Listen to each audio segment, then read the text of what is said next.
Hey there, beautifuls. Just a little note before this video gets started. So, I am writing this review in particular during the WGA and SAG strikes. I want it to be abundantly clear that I fully support and stand with the WGA and SAG. I just wanted to state that up front. And I will also link below the funds that you can donate to support both strikes. That said, I do still very, very, very much want to talk about this one thing that absolutely, very specifically impacted me, so I'm going to do it. But please know that I do, in fact, support both of these strikes. Very, very personally, I support both of these strikes. I will actually be talking a little bit more about that in the next video, which I hope I will have up by the end of the week. I just had to do this one first. Sorry about it, but also not sorry because you're getting something out of me and you're gonna get it very quickly. Okay, great. Now, let's dive in. So, this is the most bare bones video essay that I think I will probably ever do. Not that most of my videos have a high production value in general, but this one in particular started because I finally felt like I was in a place to start watching some of the reviews that people have posted about Barbie, two of which I watched today, one from Film Fatales, and if you look in the comments you can see where this video essay started, and the other was from Makara Tours, who I have watched and loved for years at this point. I absolutely was looking forward to the moment where she shared her perspective in particular as a person who has been a massive fan of Barbie, and that video absolutely does not disappoint. And neither did Film Fatales either. Their video is also absolutely incredible, and I will link both of those below, as well as the video from Darling Dolls, which I watched the day it came out, and I felt was very even-keeled from a doll collector perspective as well. Blanket spoiler note that I'm going to spoil the plot of this movie, because of course I am. There's no real way I could not do that in order to talk about what I want to talk about today, which are the scenes in this movie that very specifically impacted me. Spoiler alert, I adore this movie. I absolutely adore this movie. This is my second Margot Robbie movie to become a comfort movie of mine. The first was Birds of Prey, which I saw the year it came out in 2020. I saw 30 times in 1 year, which is a lot. Like that, honey, that's a lot considering like it was only released on DVD in like March. Like that's, anyway, whatever. There are some very specific scenes in this movie that made me sob uncontrollably in a way that very few scenes and very few movies can. In fact, you will notice a trend, I think, in the types of scenes that make me cry uncontrollably. I'm not necessarily going to be able to fully articulate them here, largely because I do not wish to cry on microphone for y'all.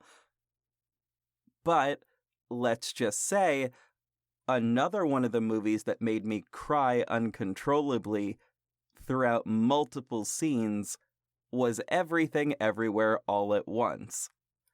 So if you look at that movie and you look at this movie, you might start to see where those crossover points are.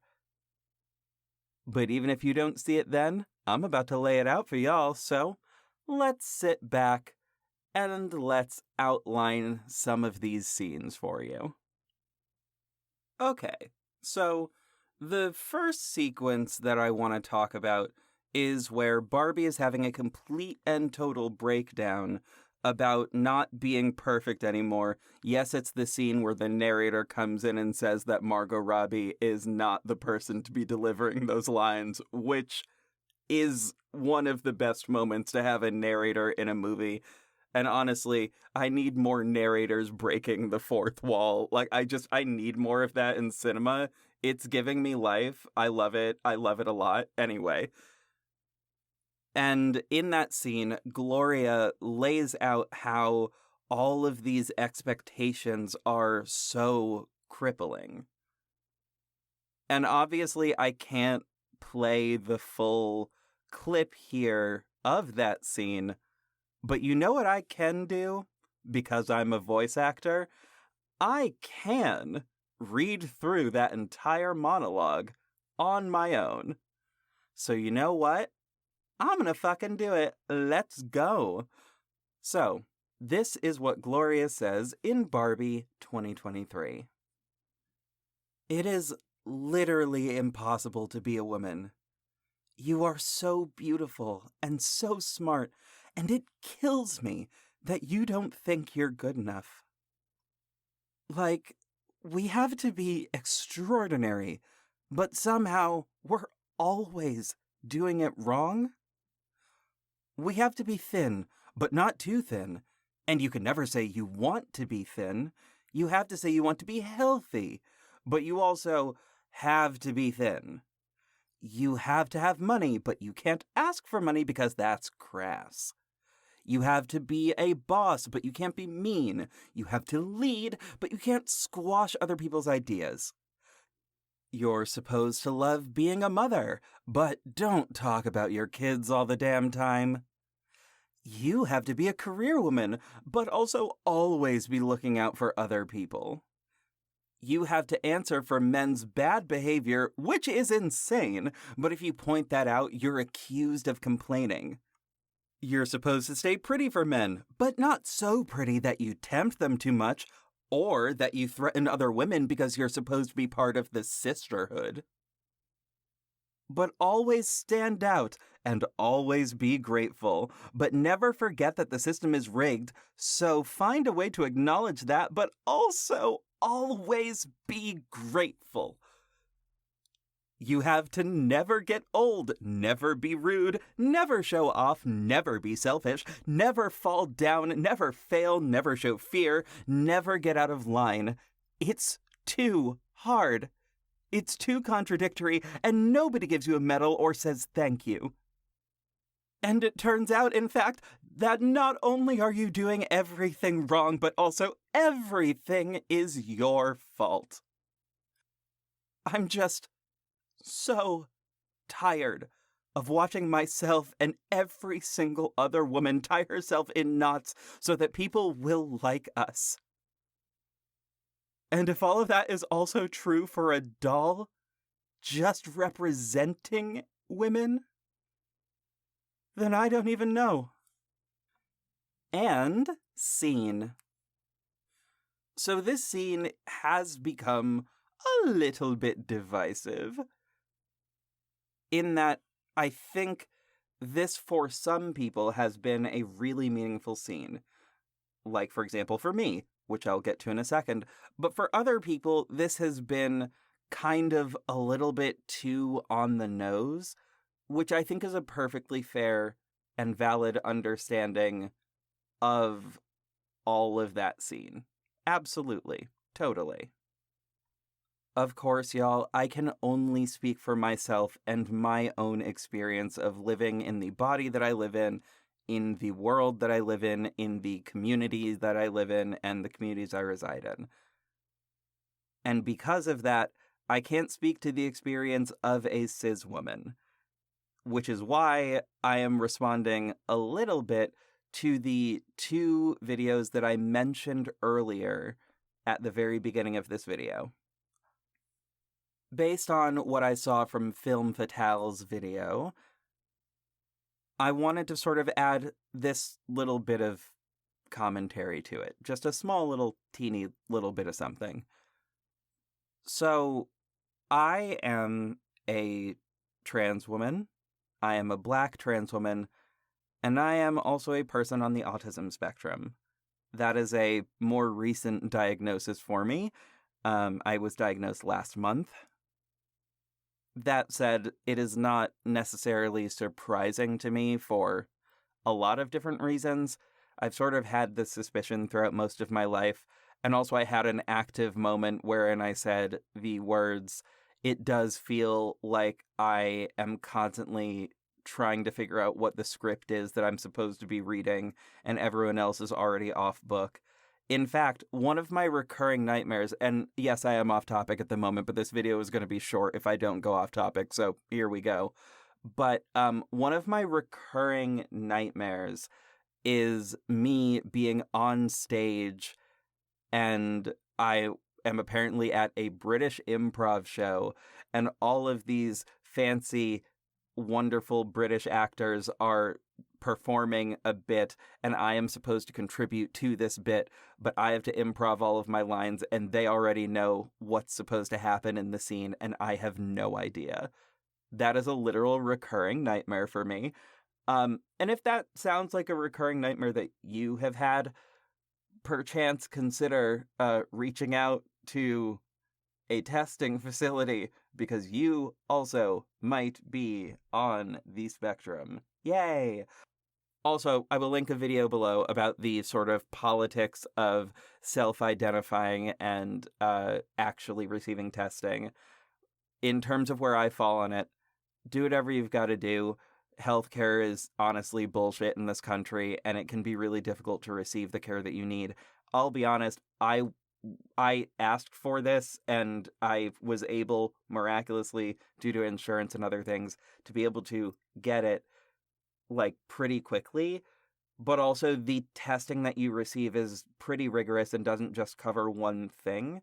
So I do recommend doing that if you can. But if you can't, girl, that's fine. That's also okay. Just hopefully you'll be able to find the resources that you need. That's the most important part. Anyway, back to what all of that has to do with the Barbie movie. So, as a person who is on the spectrum and also is a trans woman and therefore a little bit newer to being a woman, I suppose. I guess that's how I want to put this. Coming at this from the autistic perspective in particular, I personally am already pretty adept at imitating those social scripts that everyone else seems to be off book for, but I often find myself so fucking exhausted by the end of the day because that's so difficult to do. I cannot quite express how complicated it is to pretend that you know a script for something when you absolutely don't. When you don't know how a script in particular is going to go, and you have to sort of react to it off the cuff every time and try not to make some giant social faux pas, because that can ripple out in so many infinite ways if you're not careful. I can't possibly explain how soul-crushingly exhausting that is, but what I can tell you is that a scene like this one, where it lays out every single feeling of what those expectations feel like, it's a helpful reminder, is what it is. It is a really helpful reminder of the bullshit that we have to go through every fucking day.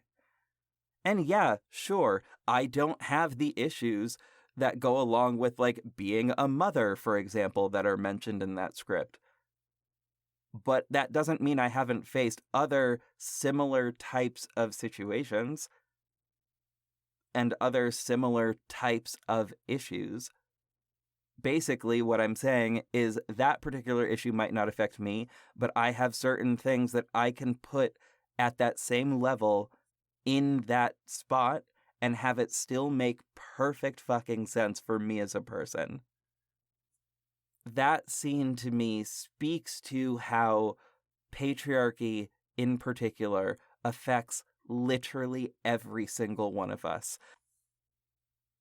Not even just patriarchy, but also homophobia, racism, transphobia, ableism, classism. You can put a bunch of different issues into here and realize how much those expectations and those issues harm us on a daily basis, keep us down on a daily goddamn basis. And then we look around and we look at the people around us who are also just so fucking tired, just so fucking exhausted every minute of the goddamn day. And that, my dear friends, is why this scene, to me, was not the first moment that I started crying during this movie, but a moment where I breathed an audible sigh and just felt seen and felt heard for, like, not the first time, but definitely felt heard on a major scale for the first time in a while, I guess.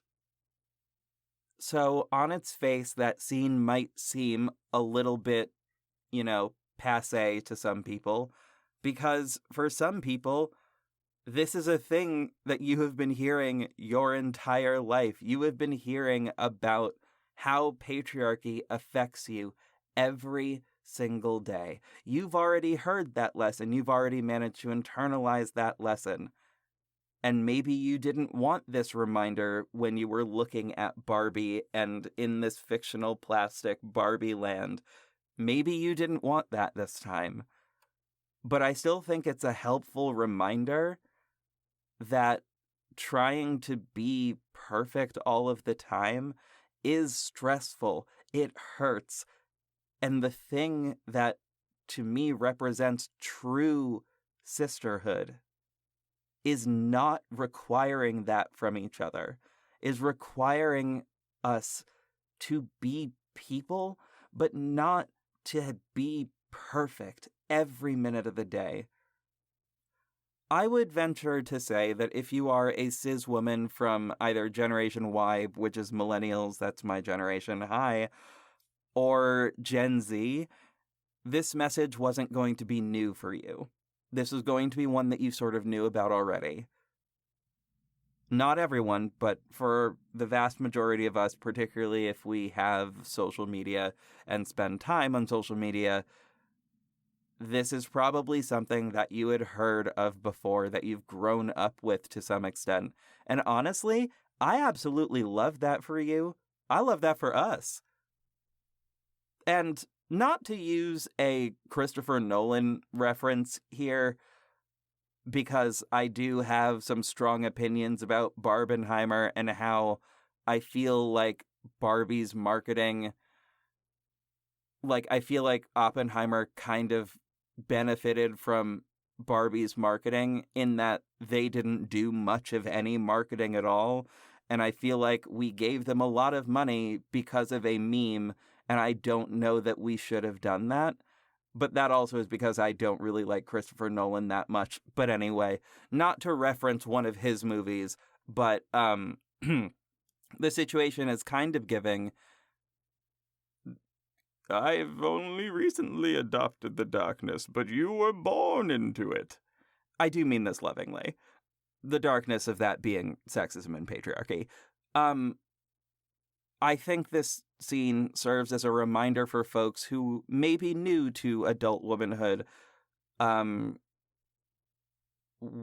these expectations fall on so many of us, indeed, all women across all presentations of gender, across all experiences, and honestly, how this affects all of us in general. I think this is really a very helpful scene, even if it's not necessarily designed for every single woman out there, honestly, some of y'all's mothers probably needed to see this scene. Some of y'all's dads definitely needed to see this scene. Some of y'all's little brothers needed to see this scene. And I hope to God that you dragged them out to see this movie and made them sit through this exact scene specifically. I hope you did that because, maybe then this might be the thing that impacted them. There was a TikTok / I think YouTube short, I don't remember which, of a old man who reviewed this movie. I will do my best if I can find it. I'll put it right here.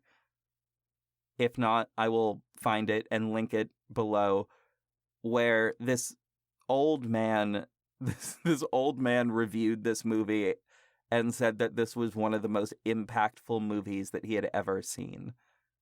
And I do think very strongly that it is in no small part specifically because of this scene, along with the next two scenes that I'm going to mention as well. Also, to be clear about this messaging about, patriarchy being evil and whatnot, I want to be clear, I also did grow up with that messaging. My mom was a saint and didn't raise me in a way where I was expected to be hyper-masculine. She didn't shield me from lessons like this. I was just sort of allowed to grow up to be whatever I wanted and allowed to be drawn to whatever I liked. I wonder, honestly, if my mother made that decision because she saw how I got super attached to magical girls. I started my magical girl phase in 1997, and I didn't leave it until 2015 after a very unfortunate experience of watching Madoka Magica and having my fucking childhood ruined. Fuck Madoka Magica. I still hate that goddamn show. I understand that it had a purpose, but that shit made me sad, and I'm mad about it. But anyway, whatever. What I'm getting at is, I had heard about this particular level of stress, and I hadn't lived through the feminine part of this until more recently, but now I'm in it, and it fucking sucks sometimes. It really does. It is extremely the fuck difficult. I have always been sympathetic to it, even when I didn't necessarily know what my gender identity was and who I was yet. I still was sympathetic to it back then. But I think one of the important purposes of this movie, and indeed one of the things that I hope that people know across all different cross-sections of womanhood, is that this experience is a shared one. This is one that we don't have to simply deal with alone. We don't have to be alone and go through this just by ourselves. That is what the sisterhood is actually for. Speaking of that, there are two other scenes that really fucking get me going, and these are the two big scenes with Ruth Handler and Barbie. The first one being the scene where she sits at a sewing machine at a kitchen table in her 1950s house. This scene, when you're in it from the Barbie perspective, is her seeking help from a mother figure. I've already, in this video, talked about how amazing my own mother is. But any scenes in movies with mothers and daughters that come together to support each other and have real conversations, those moments bring me back to every time I've sat at my mother's kitchen table and wept uncontrollably about how hard it is to just exist in the world. Moments where my mom tells me it's going to be okay and lays out how others before me have faced the same thing and possibly even worse things, and reminds me of all the things I've already accomplished. and reminds me that I will be able to live through whatever I'm going through and whatever is happening to me. I also know that this is an experience that is not fully relatable to every trans person, to every queer person even. I am really beyond blessed to have a supportive mother. I am so lucky. And I genuinely wish I could share my mother with the other trans and queer people that need them. In fact, this scene and the two scenes like this remind me of, and here's the part where I am trying not to cry because okay.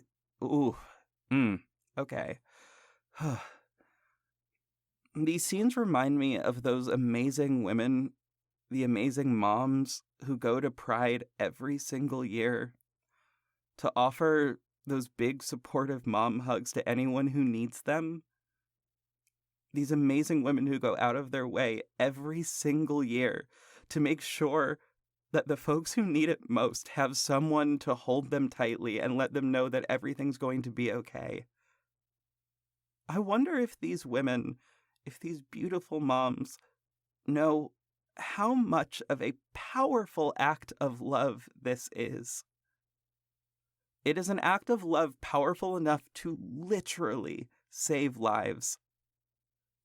If you are somehow hearing this or seeing this, if you are one of these women who does this every year, year in and year out, from the bottom of my heart, thank you.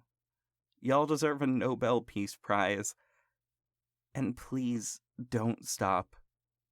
We need you more than ever. Whew. Yes, I was literally crying while I was writing that section earlier, and I am tearing up now because of course I am. Fortunately, though, I was able to do all of that in one take, and I only needed a brief pause, like halfway through. So here we are. Glad I was able to get through that. But yes, those two scenes were really, really impactful to me. The second one was the end, where she was deciding that she didn't want to be Barbie anymore and instead wanted to be human. And that scene, the score for that one, the song playing underneath it is, I think it's called What Was I Made For? Performed by Billie Eilish, and Jesus Christ, it is the most beautiful song on the entirety of the soundtrack. The soundtrack, which is incredible, just all around, just really great. I bought the vinyl for it and literally bought a vinyl player so that I could play that vinyl specifically. Well, not just that one, also the one from The Little Mermaid, because I did get that one as well. Cut to next week's video for that. That's coming. There is one other really important moment that I really loved. It was a very, very quick moment. It was a very short moment. It almost seems like it could have been a throwaway moment, but it wasn't. It absolutely wasn't. I think it was intentionally put there. And I am so happy that it was. I'm honestly extremely grateful for the fact that it was there. So, one of the Barbies in this movie is portrayed by a trans woman, Hari Nef. And this Barbie has a particular scene wherein she is called beautiful by Ryan Gosling's Ken. Plot-wise, in some ways, you could argue that this scene is intended to be a little bit of a joke, but the joke is that it's playing on the stereotype from those 90s teen movies where a makeover is just simply removing the glasses off of someone's face and then they're beautiful. Fucking ridiculous, right? Like, that is an absolutely ridiculous premise. But that's the only joke in the scene. And even then, he still just says, looking at this trans woman who is no longer wearing glasses, and just says that she is beautiful. I have been on this planet for 33 years. I have watched thousands upon thousands of movies. I have never once heard anything like that before. Heard a cis man telling a trans woman that she is beautiful without it somehow being some type of horrible joke in the end. This is, to my knowledge, one of the first times, if not the first time, in a mainstream movie where that has happened. I don't have words for how amazing that feels. It's incredible. It's really, genuinely, truly incredible to hear that and to see that happen just once. It's really, really nice. And I really hope that we get more things like that just are able to happen, because God knows we fucking need it, and God knows we fucking deserve it. Also, genuinely, it's wild that shit like that doesn't happen a lot, because genuinely some of the most gorgeous bitches on the planet are trans women. We all know this. We've seen it. I don't need to pull up images to sort of prove that this is true. But it is, and there it goes. I am so thankful for this movie for having that scene. And I'm so glad that that scene exists. I'm so glad that that moment exists. I'm so glad that this fucking movie exists. Also, I'm going to include another link in the description for a video from Kat Black, who I was able to meet in person in Los Angeles, and I was super thrilled to meet her. It was wonderful. Met her in almost a year ago now, in September of last year, and she's iconic. She's incredible, and I love her very much. But she had a recent video wherein she talked about dating men whilst being trans, and I will include the link to what she said down below, because I think it is important to hear from the perspective of someone who has been out for a lot longer than I have, and who has honestly, I think, had a lot more experience with dating straight men than I have. For example, for me, all of my dating history consists of dating gay, bi, or pansexual men.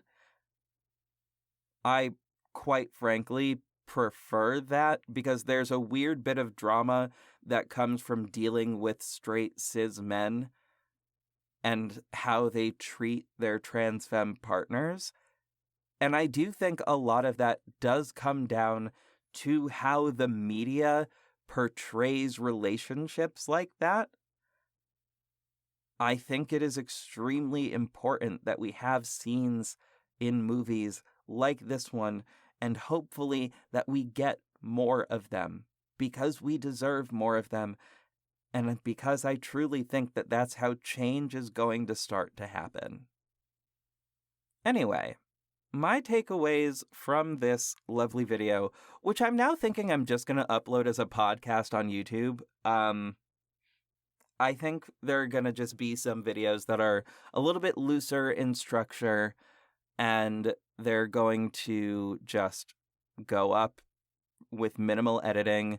I'm not going to put a backing track on any of this. I'm just going to sort of finish recording this, master the audio a bit so it doesn't sound super wild, and I'm going to just upload it with like a little image or something so that you'll be able to see it. And I'll put that in my movie review podcast playlist or something, which I suppose I now have to make. So, yay! Gonna change my channel up a little bit.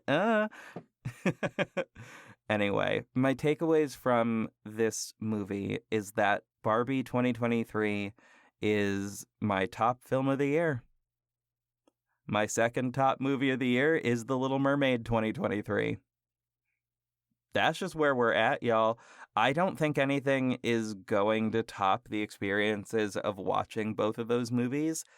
I have never cried so hard at certain scenes in movies than I have at these two.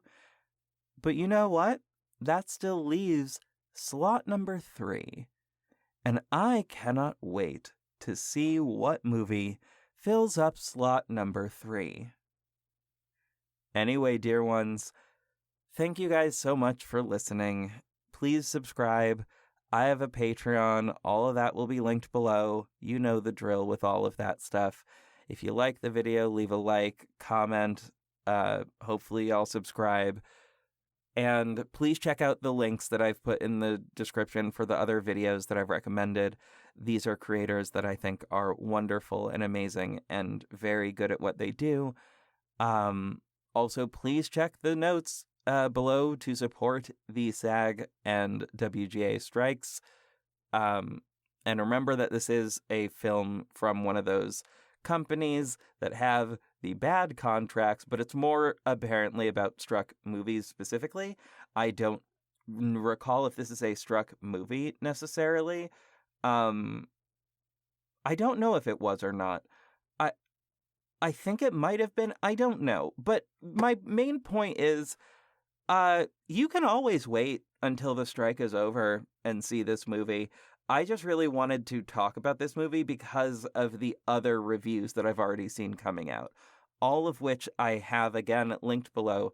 Please check out those reviews because those creators do amazing work in general.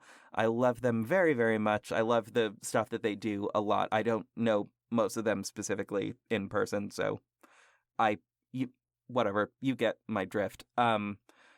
Anyway, let me know if you like this one. Let me know if you like this more informal style of video. I might be inclined to do more of these. This is a little bit structured like my unhinged Catwoman rant, but with a slight bit better audio, I think. Well, I guess it's the same microphone in the same room, so I don't know, maybe this audio is the exact same. Whatever. My point is that I love this movie, and I hope that you can now understand more why I love this movie. Anyway, so y'all know that Mermaids Part 2 is coming up soon. If you are a patron, there is a part of the video for Mermaids Part 2 already uploaded to Patreon. At this current moment in time, the only person who has seen those 2 videos is my friend David, whose channel I will also link below just because I love David, and David's channel just got monetized, and I'm so happy for him. But yeah, so check out my Patreon at any level, at any tier, if you would like to see that particular content. Because honestly, I'm really fucking proud of it. But worst case scenario, you can also just wait until hopefully next week. I have a little bit of time in the evening on Thursday to edit this video. And I'm trying to, get everything finished so that I can just upload it and share it with all of you. Anyway, be well, dear ones. Do as much good for the world as you possibly can, while also taking care of yourself, because it is goddamn difficult to be a human out there. And of course, stay safe out there.